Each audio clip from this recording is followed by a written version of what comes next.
یا اس دنیا کے بہت سے حصوں میں لوگوں کے پاس صرف پانی بھی میسر نہیں۔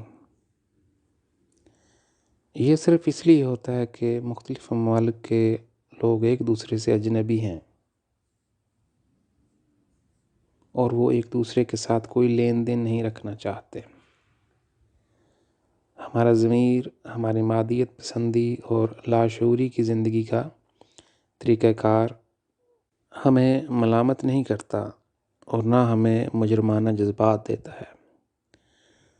تاہم اگر اس زمین کے لوگوں کی صحیح روحانی ترقی ہوگی تو وہ دیکھ اور محسوس کر سکتے ہیں جب دوسروں کو ان کی مدد کی ضرورت ہوتی ہے۔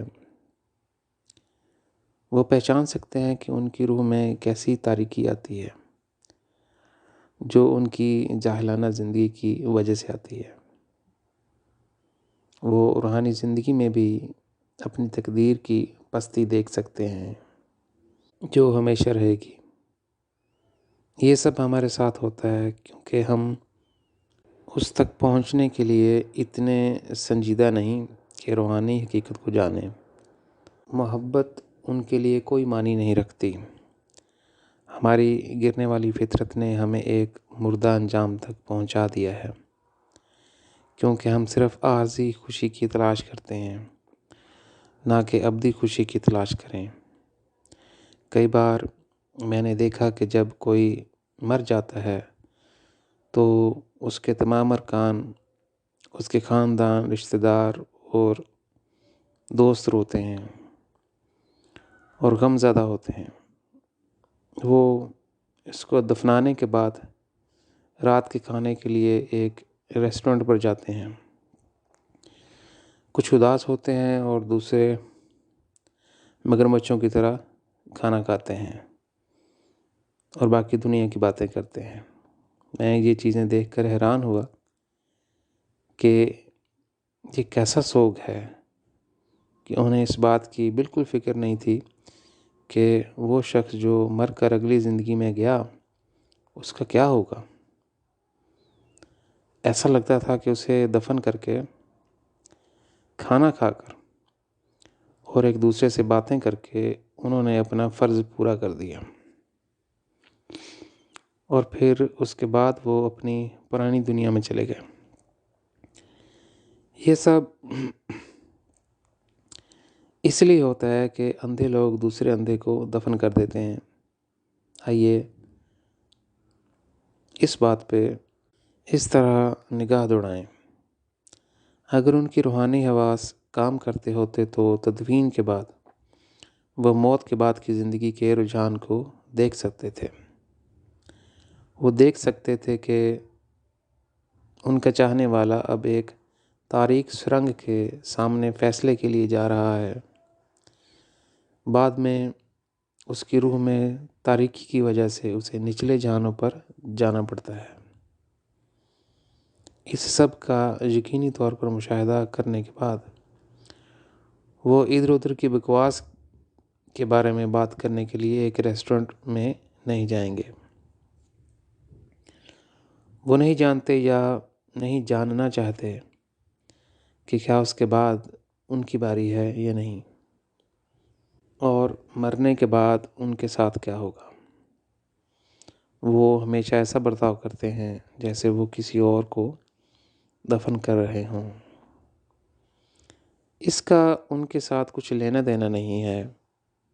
یہ بالکل ویسا ہی ہے جو ابلیس اور برائی کی مخلوقات چاہتے ہیں۔ وہ ہمارا وقت چوری کرتے ہیں اور اندھیری سرنگ کے سامنے شرمندہ کرتے ہیں، اور ہمیں ان الفاظ کے ساتھ خوش آمدید کہتے ہوئے کہ اب تم ہمارے ہو۔ بائبل میں ذکر کیا گیا ہے کہ عیسیٰ کے ایک پیروکار نے اس سے اپنے باپ کو دفن کرنے اور پھر اس کے پاس واپس آنے کو کہا۔ عیسیٰ نے اس سے انکار کیا۔ ہمارے لیے ایسا لگتا ہے کہ عیسیٰ کے پاس کوئی ہمدردی اور جذبات نہیں تھے، یا وہ بہت تنگ نظر اور ظالم شخص تھا۔ اس کے شاگرد نے اپنے باپ کی تدفین کے لیے صرف 2 گھنٹے مانگے تھے، اس کے بعد وہ واپس آنا چاہتا تھا۔ عیسیٰ کے لیے جو 2 گھنٹے وقت ضائع کرنے کے مترادف تھے۔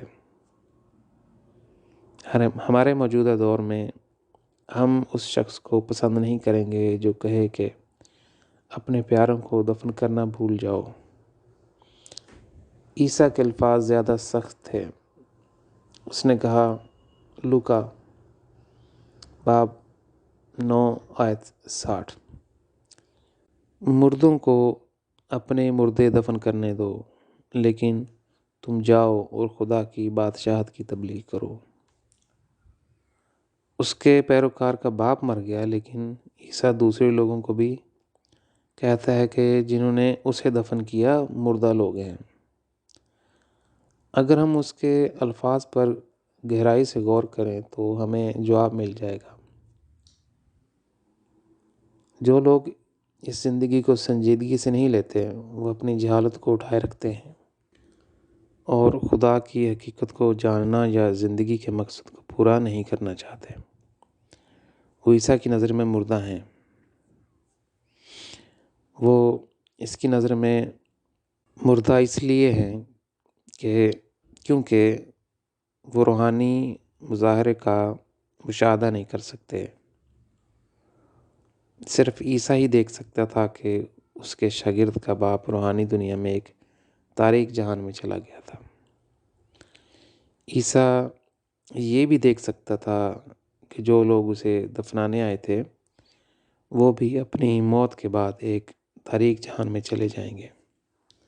یہی وجہ تھی کہ عیسیٰ نے اپنے شاگرد سے کہا کہ اپنے باپ کو دفن کرنا بھول جاؤ، اپنا وقت ضائع نہ کرو اور خدا کی منشا کو پورا کرنے کے لیے میرے ساتھ رہو، تاکہ تم روحانی طور پر ترقی کر سکو کہ موت کے بعد کی زندگی میں کیا ہو رہا ہے۔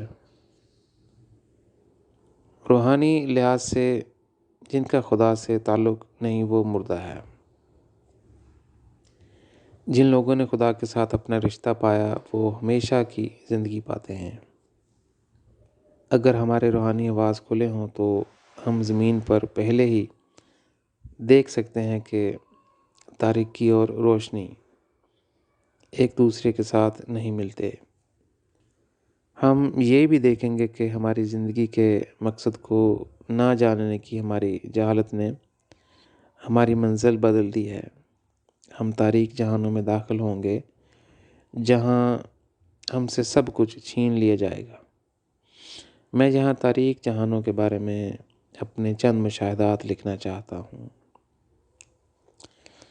سیب یا کیلے جیسے پھل وہاں بوسیدہ نظر آتے ہیں۔ جب ارواح ان پھولوں کو کھانا چاہتی ہیں تو وہ ان کے گلے میں پھنس جاتے ہیں اور انہیں تکلیف دیتے ہیں۔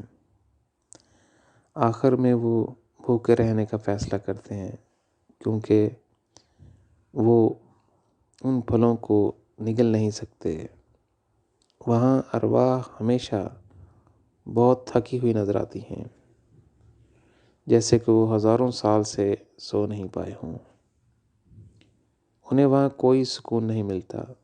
ان حالات میں وہ یاد کرتی ہیں کہ اس خوبصورت دھرتی پر کتنی ناشکری کے ساتھ رہتے تھے۔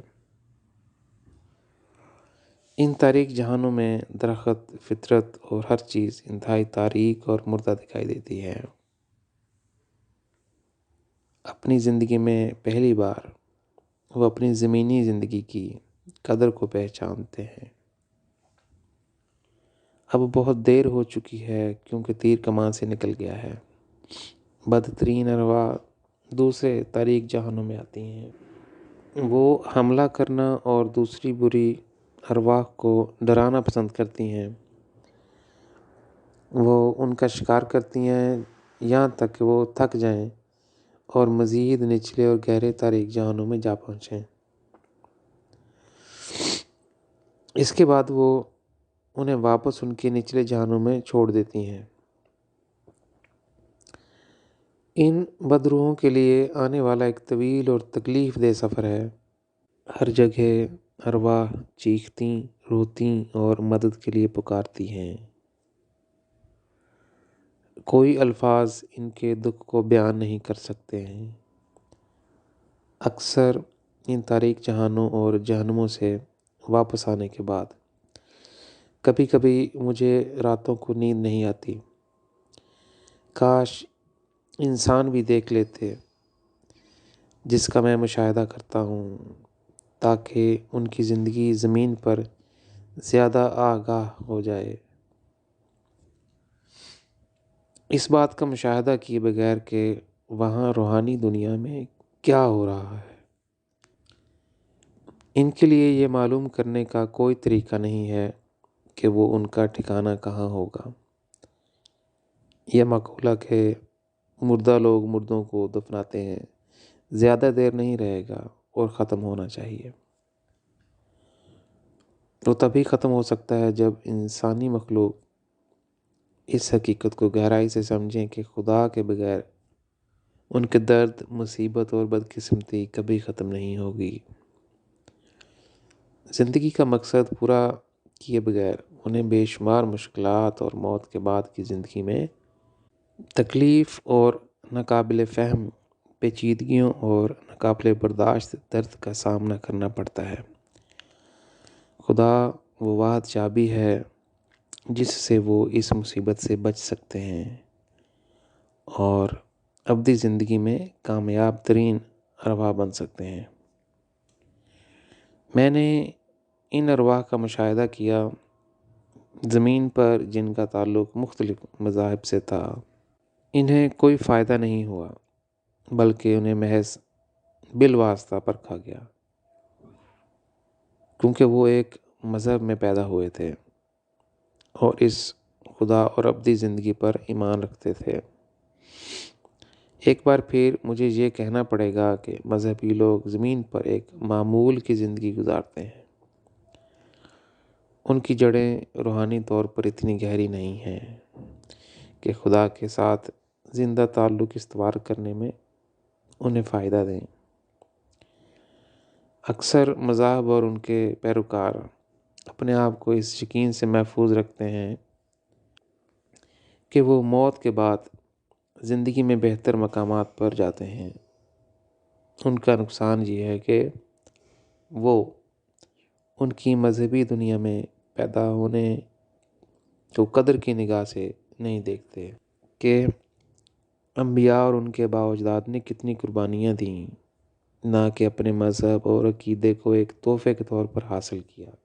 وہ اپنے مذہب کی قدر نہیں پہچانتے اور ان کے انبیاء و بااجداد نے کتنی قربانیاں دیں اور ان کے انبیاء اور اسلاف نے اس کی اور جنتوں کی خاطر اپنا خون دیا تھا تاکہ آپ یہ عقیدہ حاصل کر سکیں۔ لہٰذا اکثر مذاہب کی تعلیم ان کی زندگی پر گہرا اثر نہیں ڈالتی۔ ان کے دل و روح میں مذہب کا بیج پروان نہیں چڑھتا۔ مذہبی تعلیم ان کے دماغ کی سطح پر رہتی ہے۔ وہ ایک سطحی مذہبی زندگی گزارتے ہیں۔ یہ سب سے بڑی غلطی ہے جو وہ اپنی دنیاوی زندگی میں کرتے ہیں۔ وہ غلطی کرتے ہیں اور یہ ان کی سب سے بڑی غلط فہمی بھی ہے۔ وہ اپنے عیسائی، مسلمان، بدھ، یہودی وغیرہ ہونے پر بہت فخر کرتے ہیں اور انہیں غلط توقع ہے کہ ان کا نجات دہندہ موت کے بعد کی ابدی زندگی میں انہیں بچانے کے لیے آئے گا۔ تو یہ خواب اس وقت ٹوٹتا ہے جب وہ موت کے بعد کی زندگی میں داخل ہوتے ہیں۔ وہ تاریک سرنگوں کا واقعہ دیکھتے ہیں۔ خاص بات یہ ہے کہ ان کے نجات دہندہ اور انبیاء ان کے ساتھ کچھ لین دین کرنا نہیں چاہتے۔ یہ ان کو شرمندہ کرتا ہے جب ان کے نبی سیدھے ان کے منہ پر کہتے ہیں میں انہیں نہیں جانتا۔ وہ تمام میرٹ جو مذہبی لوگوں کو ملے کیونکہ وہ ایک مذہب میں پیدا ہوئے تھے، برباد ہو گئے ہیں کیونکہ انہوں نے اپنی روحانی زندگی میں اس کا ادراک نہیں کیا۔ ابلیس اور زیادہ تر بری ارواح مذہبی ارواح سے نفرت کرتی ہیں کیونکہ وہ ان کے لیے بدترین دشمن ہیں۔ مذہبی ارواح جو سطحی مذہبی زندگی گزارنے کے باعث بہت زیادہ بدتر حالات اور انجام کا سامنا کرتی ہیں، انہیں ان سیاہ جہانوں کے جال میں ایک مردہ انجام کا سامنا کرنا پڑتا ہے کیونکہ وہ بہت زیادہ سچ جانتے تھے لیکن ان کے مطابق زندگی نہیں گزاری۔ روحانی دنیا میں وہ جانتے آئے ہیں، حالانکہ وہ ایک مذہب میں پیدا ہوئے تھے، کہ انہوں نے ایک سطحی مذہبی زندگی کی رہنمائی کر کے ان کی ٹرین پٹڑی سے اتار دی تھی۔ انہوں نے سچائی کو نظر انداز کر کے اپنا دوہرا معیار برقرار رکھا اور اندھی زندگی گزاری۔ یہی وجہ ہے کہ ان کا اندھیری سرنگوں میں فیصلہ بہت سخت ہے۔ جب وہ نچلے جہانوں میں داخل ہوتے ہیں، شیطانی ارواح ان پر بری طرح حملہ کر دیتی ہیں۔ ابلیس اور اس کی بری قوتیں ان مذہبی ارواح کو بہت گہرے جہانوں تک کھینچتی ہیں کیونکہ وہ ان سے نفرت کرتے ہیں۔ ابلیس مذہبی ارواح سے نفرت کیوں کرتا ہے؟ اس کی ایک وجہ یہ ہے کہ مذاہب کی وجہ سے وہ واقعی اپنی غیر اخلاقی دنیا کا ادراک نہیں کر سکتا تھا۔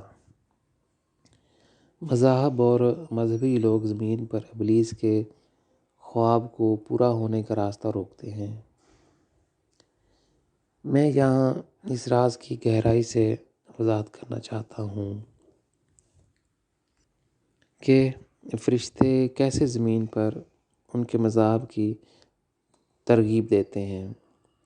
جب بھی فرشتے زمین پر ایک نبی کے ذریعے نئے مذہب کا آغاز کرتے ہیں، ان کی ایک ہی نیت ہوتی ہے کہ وہ روحانی دنیا میں انسانی ارواح کے جی اٹھنے کے لیے ایک نئے جہان کو کھول سکیں۔ نبی زمین پر بنی ہوئی انسان کے لیے چابی ہیں۔ اگر انسان ان کے ساتھ متحد ہوں اور خدا کی منشا کو پورا کرنے میں ان کی مدد کریں، موت کے بعد کی زندگی میں وہ بہتر جہان میں جا سکتے ہیں۔ حقیقت میں صرف چند لوگ جو اس نبی کے ساتھ براہ راست کام کرتے اور اس کی زمینی زندگی کے دوران فائدہ حاصل کرتے ہیں۔ اس مذہب میں بعد میں آنے والی نسلیں زیادہ تر اپنی عادات کے ساتھ ہی رہتی ہیں یا سطحی معمول کی زندگی گزارتی ہیں۔ زیادہ تر وہ لوگ جو ایک نبی کے ساتھ ایک ہی وقت میں رہتے ہیں اور انکار کرتے ہیں اور اسے خدا کی منشا سے روکیں، وہ نئے جہانوں میں جانے کی بجائے بہت بدتر جہانوں میں جاتے ہیں۔ فرشتے ایک نئے مذہب کو ترغیب دیتے ہیں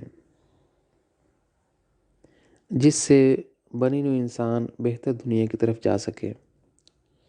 یہ مقصد خود ہی الٹ ہو جاتا ہے اور لوگوں کو سخت فیصلے کا سامنا کرنا پڑتا ہے کیونکہ انہوں نے زمین پر نبی کی تکذیب کی تھی اور انہوں نے اس پر یقین نہیں کیا بلکہ اسے جھوٹا کہا، جیسا کہ جب تک زمین پر ماحول خدا کی طرف سے نہیں بدلے گا، بہت سے لوگ مسلسل نچلے اور اندھیرے کے جہانوں میں جائیں گے۔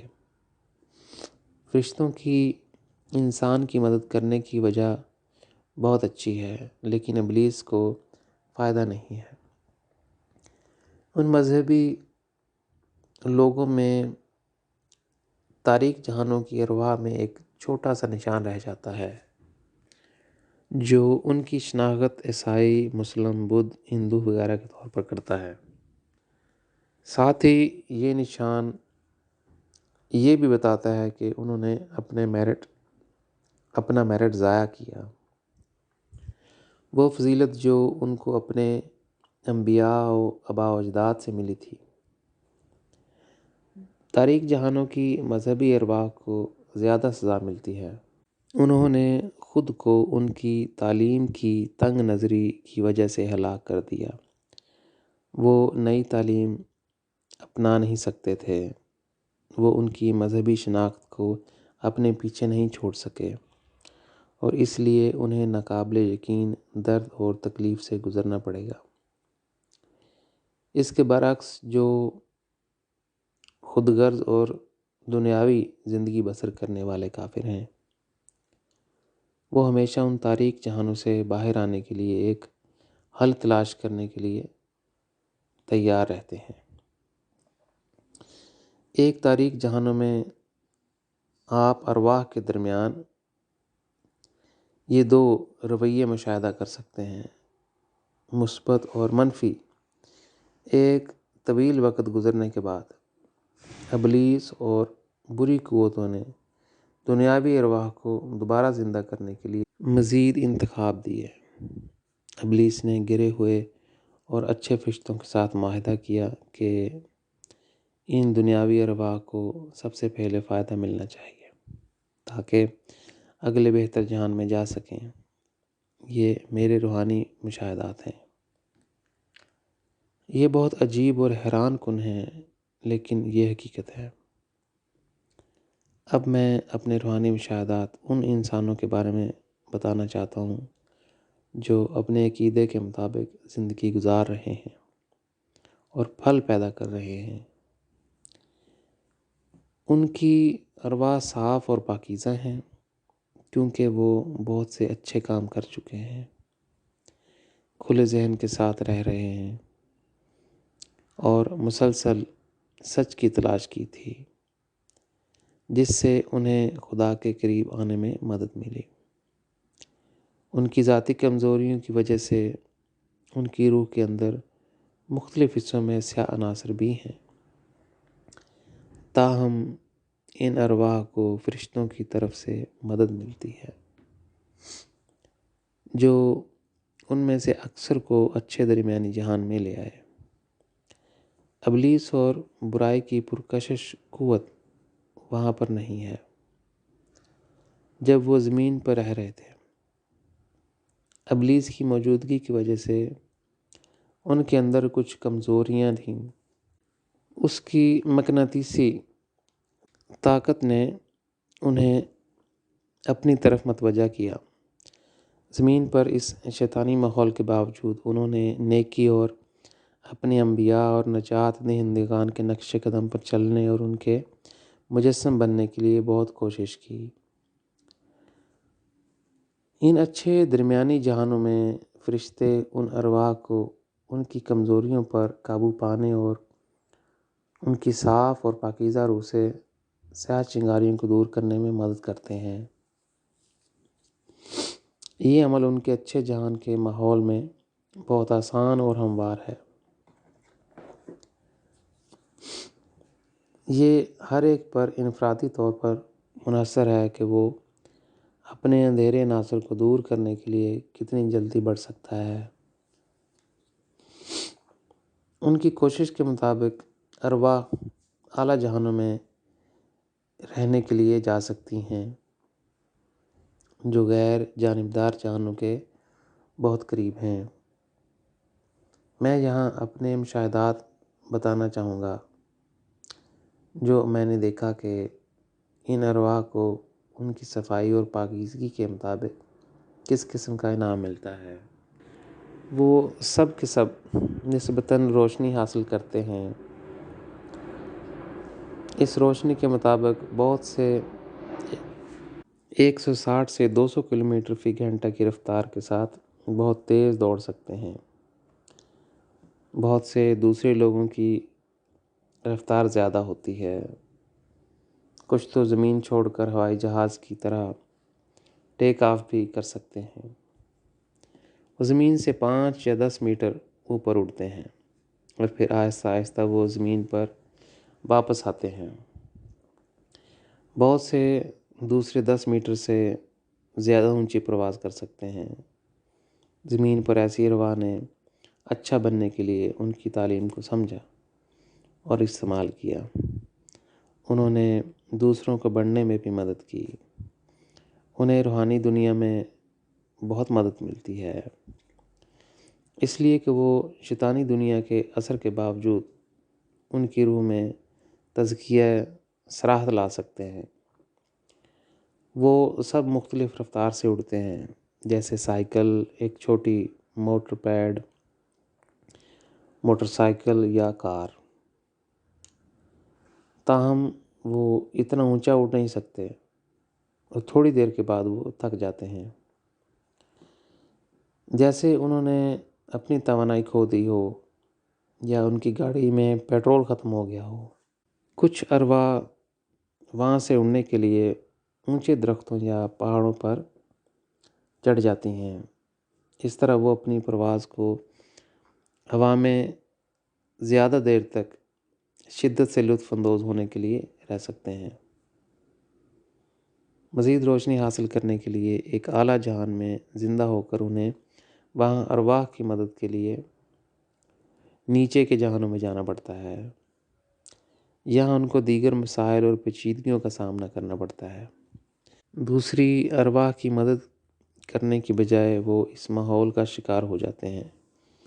انہیں اپنی صفائی اور پاکیزگی کو برقرار رکھنے کے لیے بہت سے چیلنجز پر قابو پانا پڑتا ہے۔ آپ ان کا موازنہ کوئلے کی کان میں مزدور کے ساتھ کر سکتے ہیں۔ وہ چاہیں یا نہ چاہیں، کالک ان کے پورے جسم میں آتی ہے اور انہیں آلودہ سانس لینا پڑتی ہے۔ یا اگر ایک تمباکو نوشی نہ کرنے والا شخص ایک ہی کمرے میں بہت سے لوگوں کے ساتھ بیٹھتا ہے جو تمباکو نوشی کرتے ہیں، وہ اسے پسند کرے یا نہ کرے، اسے دھوئیں والا سانس لینا پڑتا ہے۔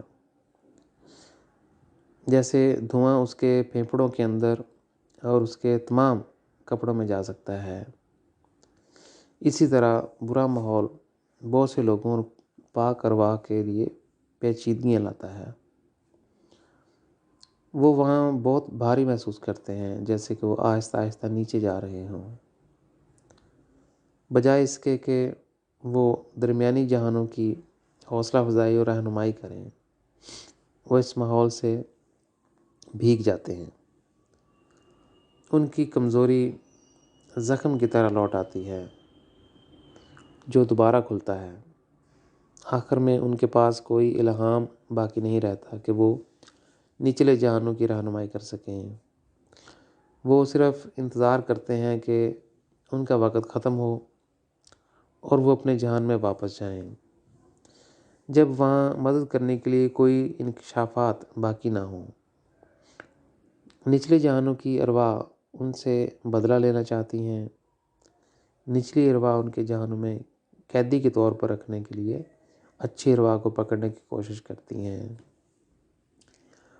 وہ ان سے اعلیٰ دنیاؤں کے بارے میں مزید معلومات لینا چاہتے ہیں۔ اچھی ارواح فرار ہونے کی کوشش کرتی ہیں اور الگ تھلگ جگہوں پر چھپ جاتی ہیں۔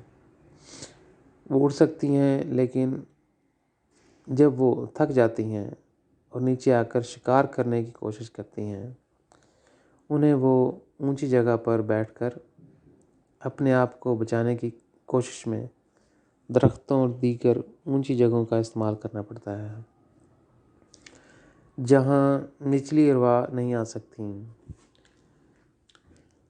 نچلے جہانوں کی ارواح چیخیں مارتی ہیں تاکہ انہیں مزید سچائی کو ظاہر کرنے کے لیے نیچے آنا چاہیے، جو وہ بھی اچھی ارواح کی طرح بنے۔ وہ ان پر راز الہی اپنے مفاد کے لیے محض اپنے تک رکھنے کا الزام لگاتے ہیں۔ وہ اچھی ارواح پر فرار ہونے کے لیے تیزی سے ٹیک آف کرنے اور اڑنے کے لیے بہت تیزی سے دوڑنے میں مدد لینے کے لیے سفید جادو کا استعمال کرنے کا الزام لگاتے ہیں۔ تھوڑی دیر بعد اچھی ارواح اپنی توانائی واپس حاصل کر لیتی ہیں،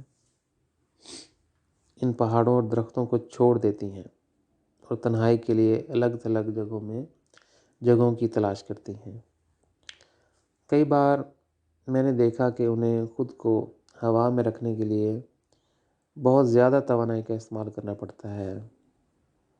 اکثر میں نے دیکھا کہ آسمانی ہوا انہیں پتنگ کی طرح اوپر جانے میں مدد دیتی ہے۔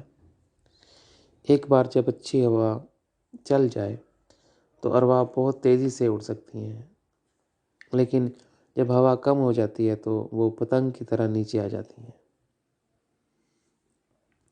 اگرچہ زمین پر روحانی اندھے لوگ بہت کوشش کرتے ہیں مگر وہ اس واقعے کو نہیں دیکھ سکتے، لیکن موت کے بعد کی زندگی میں آپ اس حقیقت کو کھلی آنکھوں سے دیکھ سکتے ہیں۔ زمین پر مذہبی لوگ ہمیشہ ایک دوسرے کے ساتھ اپنے مذہب کے بارے میں بحث و مباحثہ کرتے ہیں اور اپنی پوری کوشش کرتے ہیں زیادہ سے زیادہ لوگ ان کے مذاہب میں شامل ہوں۔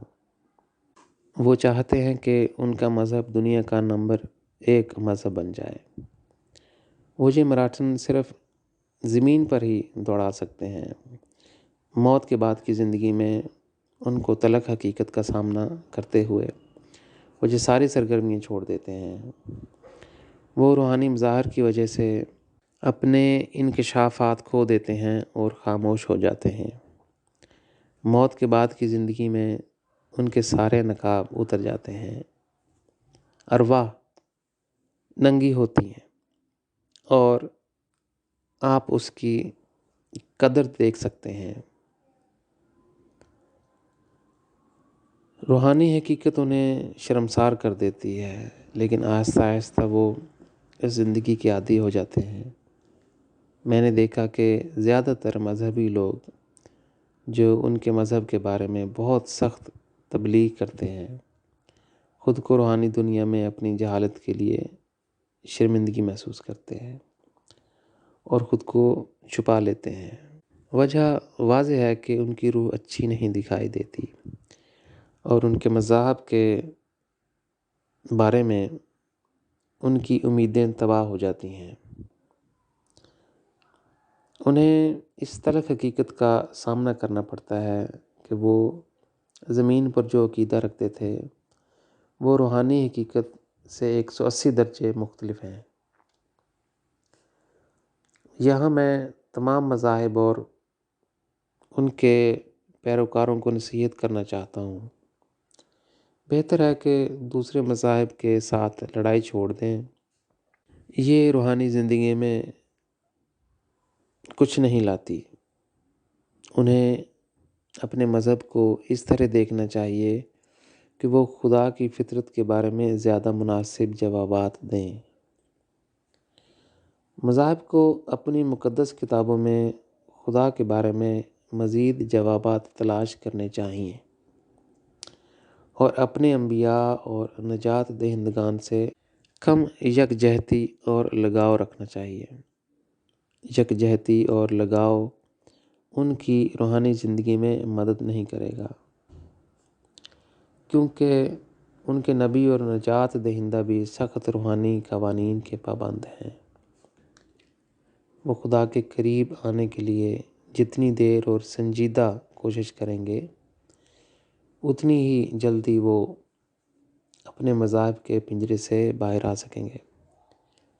انہیں یہ نہیں بھولنا چاہیے کہ سچائی آفاقی ہے اور کسی مذہب کی مکملیت نہیں۔ ان کا تعلق خدا سے ہے۔ خدا کی فطرت کو جاننے کی مکمل سچائی اور اس کے ساتھ اپنے جذباتی تعلق میں خدا کو دریافت کرنا ہے۔ یہ سچائی جنتوں، فردوس اور کوہ و مقام کے تمام حصوں میں لاگو ہوتی ہے۔ اب ہم ایک نئے باب میں آ گئے ہیں، زمین پر اور روحانی دنیا میں اولیاء کرام کی ابدی زندگی. The life of saints on earth and in the spiritual world. اب میں آپ کے اولیاء کرام کے بارے میں اپنے مشاہدات بتانا چاہتا ہوں. وہ نبی نہیں ہیں، لیکن وہ خدا اور جنتوں کے ساتھ اپنے ذاتی تعلق کی وجہ سے بہت زیادہ آگے پہنچے ہیں. آپ کو تمام مذاہب میں اولیاء کرام مل سکتے ہیں، لیکن بہت کم ہی کوئی اولیاء بنتا ہے. ان کا تعلق درمیانی جہانوں سے نہیں بلکہ اعلیٰ جہانوں سے ہے، جنہیں نیوٹرل ڈائمینشنز کہا جاتا ہے، جہاں غیر جانبدار جہان شروع ہوتے ہیں اور درمیانی جہان ختم ہوتے ہیں، اور وہ فردوس کے آغاز تک جاتے ہیں. ایسا لگتا ہے کہ اولیاء کرام اپنے مذہب کے اتنے پابند نہیں تھے. مثال کے طور پر صوفی بزرگوں نے تقریباً 7,000 سال تک جد و جہد کی تاکہ وہ اسلام میں اپنی تعلیمات کو ختم کر سکیں. وہ کامیاب نہیں ہو سکے کیونکہ وہ مارے گئے یا مذہبی حکام کے دباؤ میں آ گئے، یا بدقسمتی سے آخرکار انہوں نے اسلام سے سمجھوتا کیا اور اپنے روحانی مشاہدات اور تجربات کو مذہب کے دائرے میں لانے کی کوشش کی. یہ بالکل ایسا ہی ہے جیسے آپ پرانی اور نئی شراب کو ایک ساتھ رکھتے ہیں. انہوں نے نئی تعلیم کو الجھا دیا. مندرجہ ذیل تمام باتیں اولیاء کرام پر لاگو ہوتی ہیں. اولیاء کرام مذہبی مقصد کے لیے، مذہبی سیکولر مقصد کے لیے، اور وہ سیکولر ہو گئے. فکری مقصد کے لیے وہ دانشور بن گئے.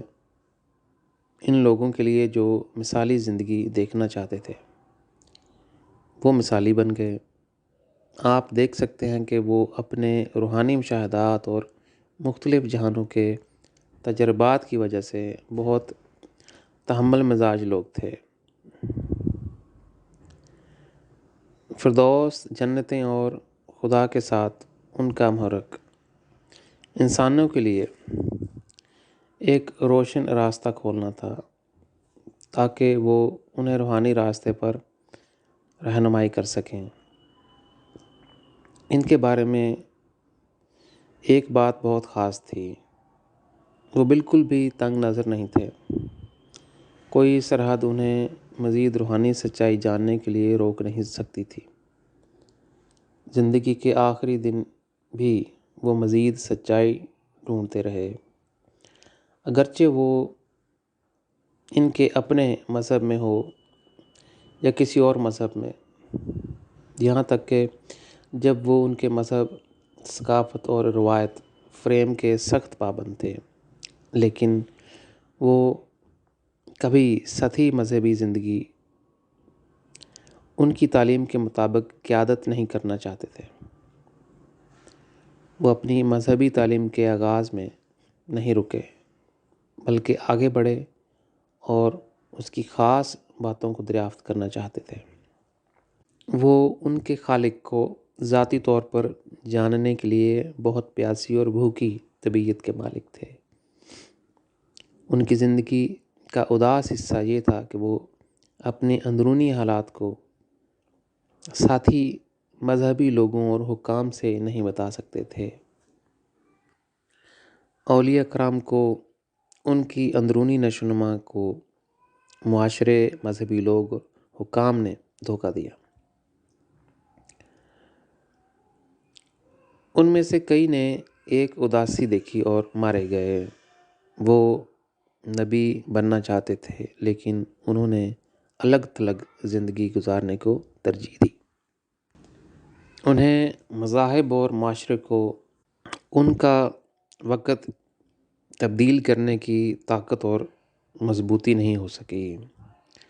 خدا نے بہت سے اولیاء کرام کو نبی کے طور پر اجر دیا جو مارے گئے، کیونکہ انہوں نے بنی نوع انسان کے ساتھ اپنی روحانی نشو و نما میں حصہ لیا تھا۔ نبی کی تعریف یہ ہے کہ ایک نبی انسانیت، نتائج اور ارد گرد کے حالات اور اس کے دباؤ سے قطع نظر خدا اور اس کے پیغام کے لیے کھڑا ہو جاتا ہے۔ اس لیے انبیاء اولیاء کرام سے افضل ہیں۔ اولیاء کرام انبیاء سے ایک قدم نیچے ہیں۔ وہ فردوس کے آغاز کے غیر جانبدار جہانوں کے قریب داخل ہوتے ہیں۔ انبیاء خدا اور جنتوں کے ساتھ بہت سے روحانی تجربات اور مشاہدات، روحانی زندگی کے معیار اور پرامن فطرت کے حامل ہوتے ہیں۔ اس لیے انہیں فرشتوں اور فردوس کے جہانوں کی مختلف مخلوقات کے ذریعے خاصی خوبیاں ملتی ہیں۔ وہ ان کی ترقی کے مطابق اولیاء کی مدد اور رہنمائی کرتے ہیں۔ جب میں میرٹ، عزت یا انعام کے بارے میں بات کرتا ہوں جو ایک روحانی زندگی میں حاصل کرتی ہے، اس کا مطلب ہے کہ وہ وقتاً فوقتاً نور حاصل کرتے ہیں۔ اولیاء کے بارے میں ایک چیز بہت خاص ہے، وہ غیر جانبدار جہانوں میں بہت آسانی سے ضم ہو جاتے ہیں اور ان کے مذہبی روایات اور ثقافت کو پیچھے چھوڑ دیتے ہیں۔ تھوڑے ہی عرصے کے بعد ان کے پاس پرواز کرنے اور سفر کرنے کے لیے نسبتاً نور ہوتا ہے۔ فردوس کے فرشتے اور مختلف مخلوقات اور ان کے نظام کی دیکھ بھال کرتے ہیں اور وہ فیصلہ کرتے ہیں کہ کس روح میں فردوس یا اعلیٰ دنیا میں داخل ہونے کے لیے اہلیت ہے۔ جب میں مختلف مخلوقات کے بارے میں بات کرتا ہوں تو میرا مطلب یہ ہوتا ہے کہ خدا نے فرشتوں کی طرح اور بھی بے شمار مختلف مخلوقات پیدا کیں، لیکن ان کی فطرت مختلف ہیں۔ فرشتے اور دیگر مخلوقات ارواح کا فیصلہ اس کے مطابق کرتے ہیں جو وہ ہیں، نہ کہ ان کے مذہبی پس منظر کے اعتبار سے۔ وہ ہر روح کی انفرادی ترقی کو بہت غور سے دیکھتے ہیں۔ ہم یہ کہہ سکتے ہیں کہ غیر جانبدار اور فردوس کے جہانوں میں مختلف مذاہب کے اولیاء کرام ایک دوسرے کے ساتھ بہت پرامن طریقے سے رہتے ہیں۔ متعدد غیر جانبدار اور فردوس کے جہانوں میں اولیاء کرام پرانی دنیا کو بہت آسانی سے پیچھے چھوڑ سکتے ہیں کیونکہ انہیں سچ کی تلاش تھی۔ اس کے علاوہ کہ وہ فرشتوں اور دوسرے لوگوں کے ساتھ رہتے ہیں، انہیں اپنی روحانی ترقی کو ایک نئے معیار پہ بڑھانا پڑتا ہے تاکہ وہ اعلیٰ جہانوں میں داخل ہو سکیں۔ یہ ان کی فردوس میں کامیابی کی چابی ہے اور یہی ان کو مستقبل میں خدا کی بادشاہت میں داخل ہونے میں مدد کرے گی۔ فردوس میں روحانی سائنس بہت بلند اور تقریباً کامل ہے۔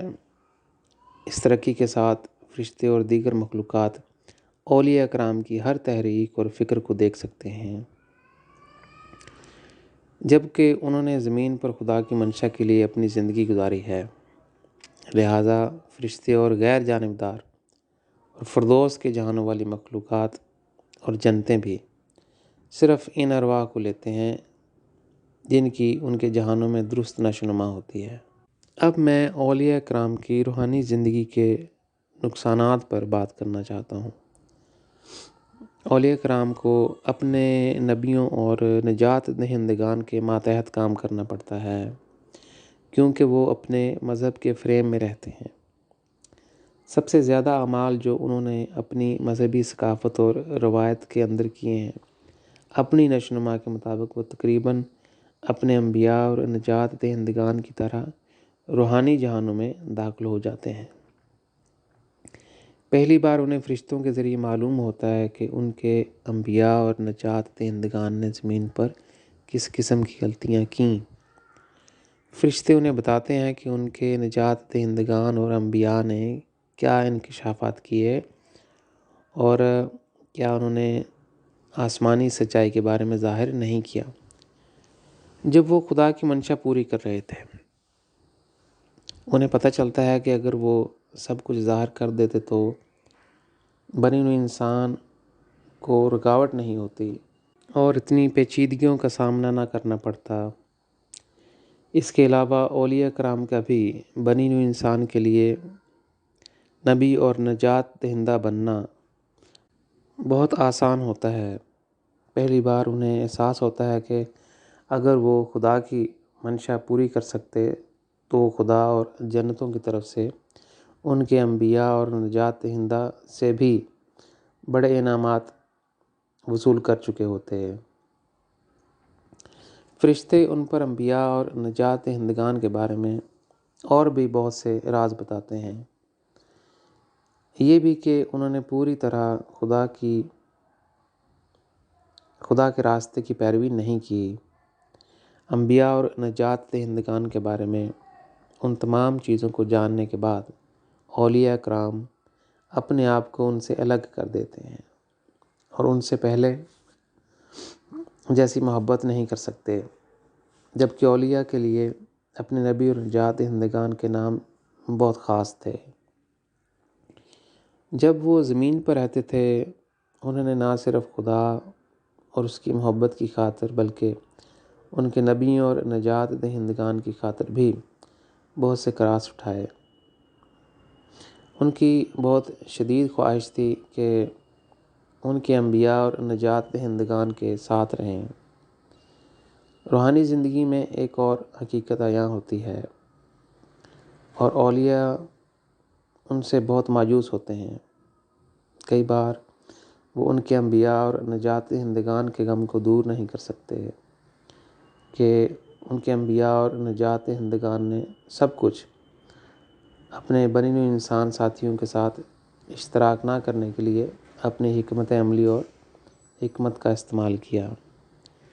بعض اوقات اولیاء کرام کے لیے اس غم پر قابو پانے میں بہت زیادہ وقت لگتا ہے۔ مثال کے طور پر پولس کے لیے 300 سال لگے اس بات کے غم پر قابو پانے کے لیے کہ عیسیٰ صلیب پر نہیں مرا تھا۔ اس موضوع کے بارے میں مزید تفصیلات آپ میری پہلی کتاب میں پڑھ سکتے ہیں۔ کتاب کا نام ہے خدا دکھائی دینے والا خدا ہے جو انسانیت پر ایک مرئی خدا کے طور پر ظاہر ہونا چاہتا ہے۔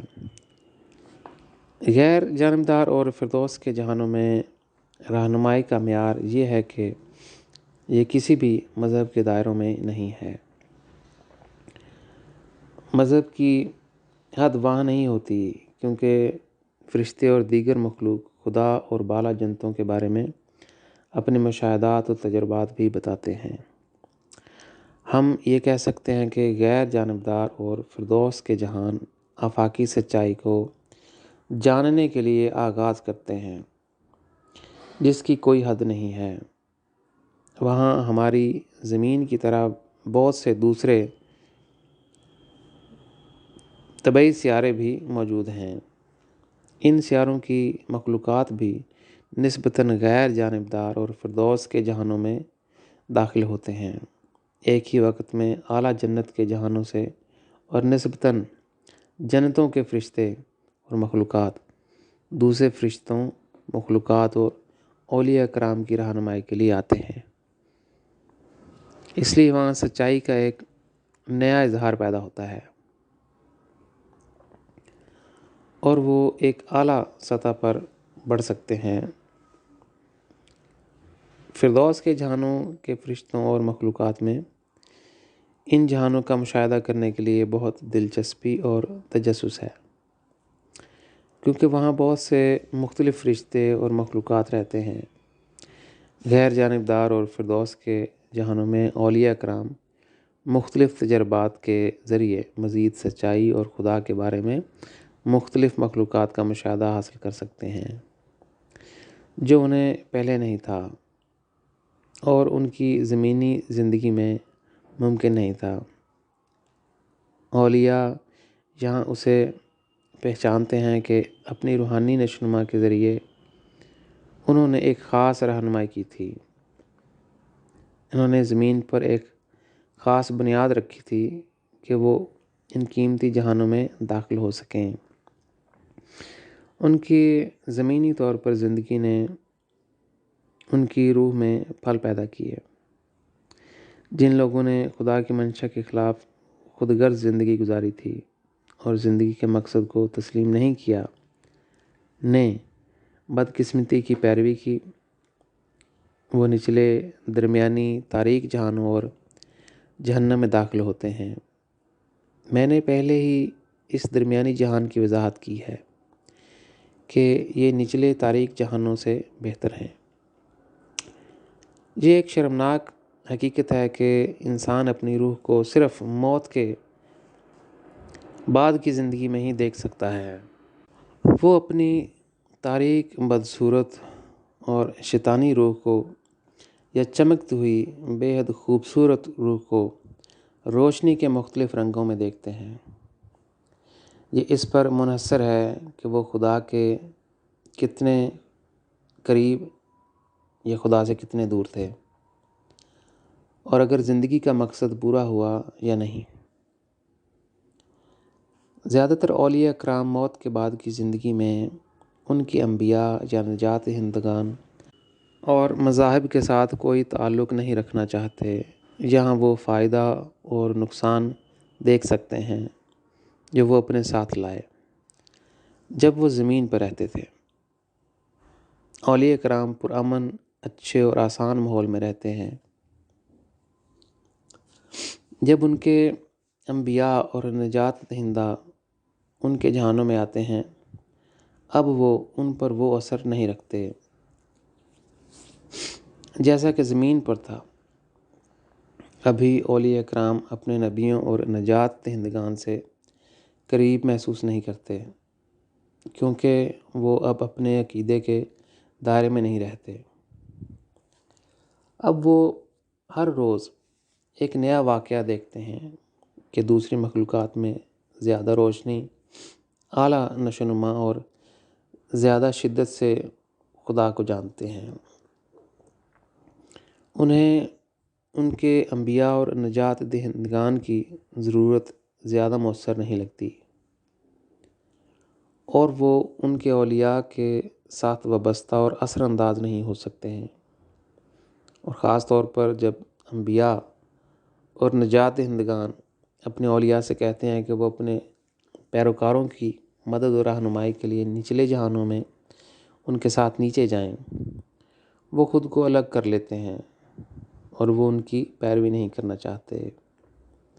بہت اوقات وہ صرف خاموش رہتے ہیں یا اچھی طرح سے بتاتے ہیں کہ وہ ان کے ساتھ نیچے نہیں جانا چاہتے۔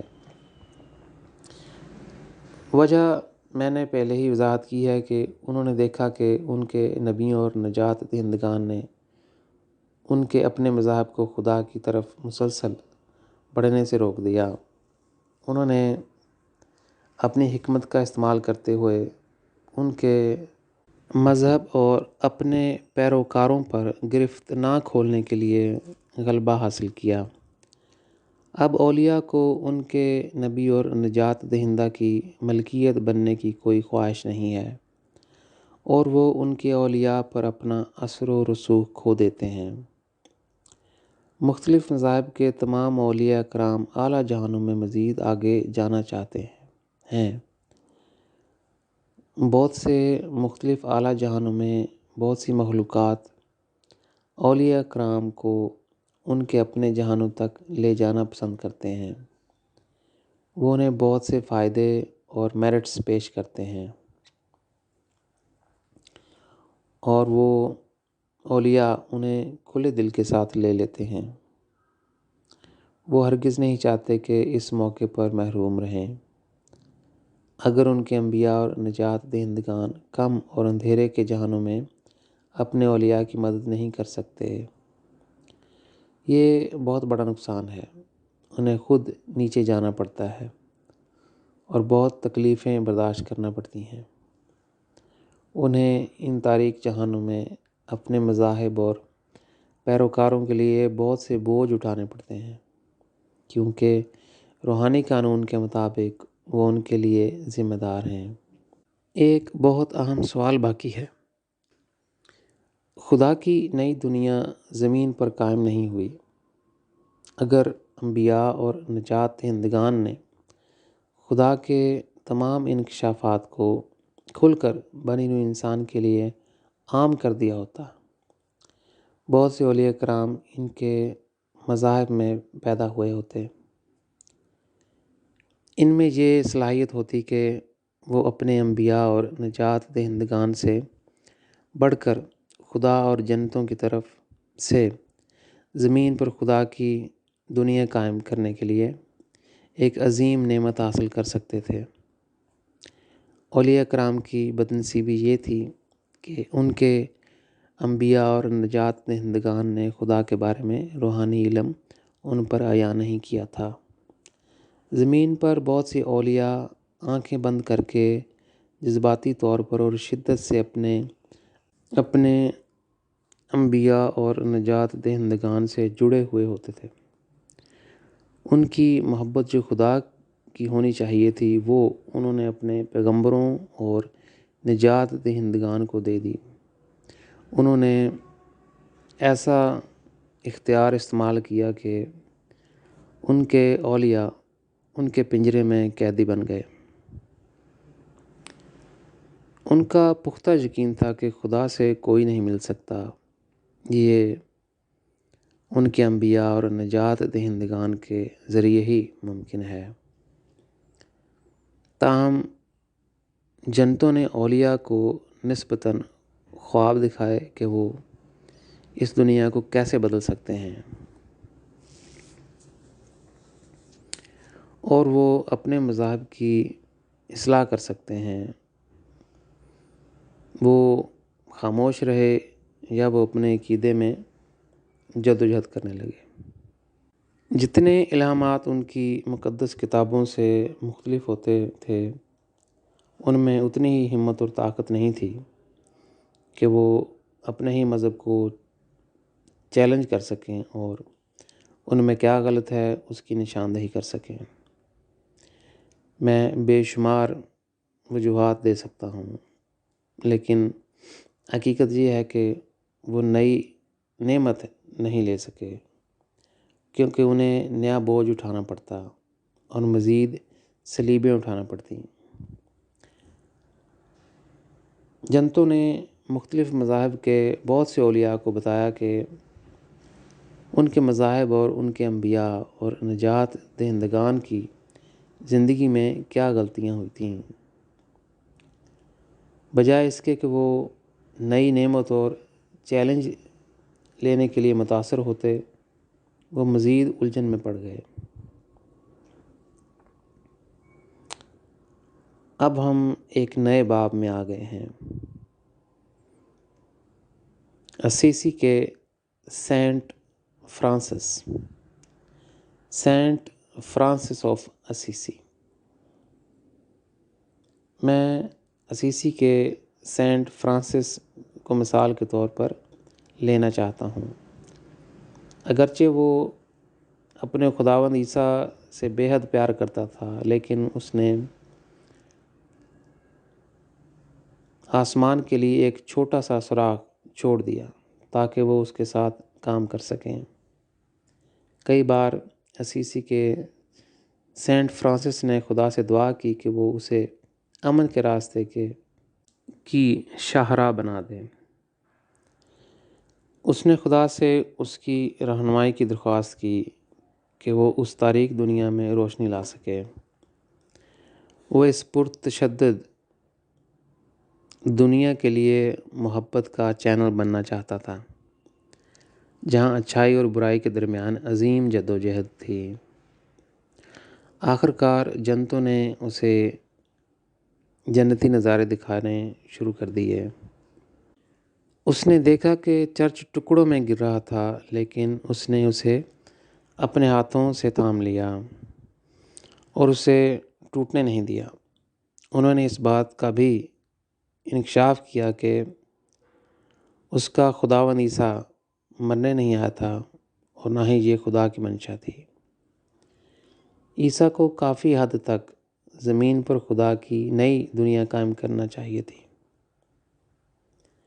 عین اسی وقت پر سینٹ فرانسس آف اسیسی کو عیسیٰ اور پولس کی زندگی کے کچھ حصوں کو دکھایا گیا جو انہوں نے ان کے پیروکار ظاہر نہیں کیا تھا۔